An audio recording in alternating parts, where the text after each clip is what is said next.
Hey there friends, in this video I'm going to be showing you how to add transitions to your videos using vid.io. So I've got a few clips here in my timeline as you can see, and let's say I'd like to add a transition in between these two videos.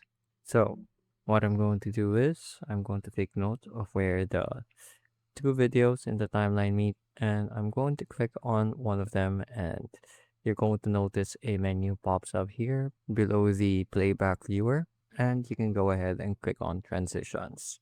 So there are a few to choose from. You have some preset filters or you have some presets here like zoom in and zoom out, rotate and pull out, and paper. The ones that have a star at the top right indicate that these are AI transitions, and there are your regular transitions here at the bottom. So I'm just going to go ahead and choose one. Let's say zoom in. Zoom in looks pretty good. I'm going to click on that and drag it into our timeline. So as you can see, there is now a hourglass icon in between the two clips in our timeline, and we should have a nice transition in between the two clips. So let's go ahead and give our video a watch. There we have it.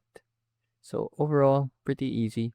It just takes a little getting used to with the UI because it isn't exactly like other editing programs, but with enough practice and enough repetition, you should be able to get the hang of it very, very quickly. Again, simply select a clip on the timeline you'd like to add a transition to, click on the transitions button, and drag and drop them into your timeline exactly where you'd like the transition to appear. So that's going to be it for this video. I hope I was able to teach you something new and something useful. And as always, thank you for watching.